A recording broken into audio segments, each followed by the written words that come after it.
So, good morning. I am here to present the topic proving the existence of God. So, my thesis statement is the basis in proving that God exists or how we conceive his existence is by rituals that are being understood by reflecting based on a lived experience. Therefore, the experience of the sacred precedes all reflections. Now, for the supporting evidence number one. The soul may then transition into a more stable and long lasting state, remaining as it were exhilaratingly lively and resonant until it finally fades away and the soul returns to its quote unquote profane, non religious state of everyday experience. Now, for the supporting thesis statement, rituals are an important aspect of religion because they allow believers to express and reaffirm their belief systems. One of the primary purpose of the rituals is communication. So, for supporting evidence number two, Numinous may counter and will counter how this supporting evidence is relevant when it comes to experiences. Religious experience is central and important to religion. It gives a real quiet understanding of the divine, such as experiences that no longer require testing and evidence.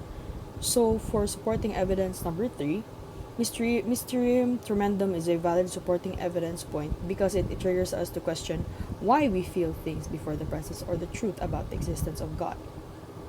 Because mysterious tremendum is a feeling or a sentiment to that point with regards to the quality of the numinous.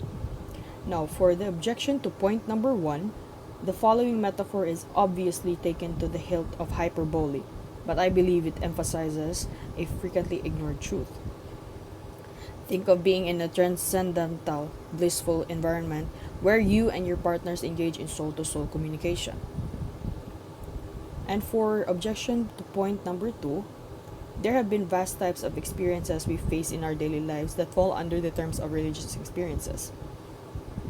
But the basis indefinite comes from religion itself, which makes it much harder to explain in any kind of way that does not rule out foundations that clearly are religious, nor those who include terms that can only be comprehended in the light of a prior understanding of what religion is.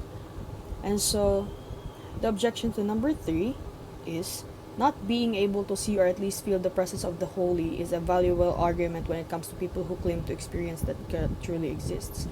It modifies people who aren't believers to be more dependent on what truly exists by basing on what they see or if they ever felt the presence of God, regardless of the significance of both mysterium factors.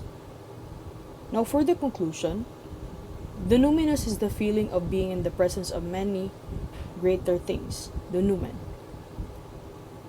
It may pass over into a more set and lasting attitude of the soul, continuing as it were thrillingly vibrant and resonant until at least it dies away and the soul resumes its non-religious mood.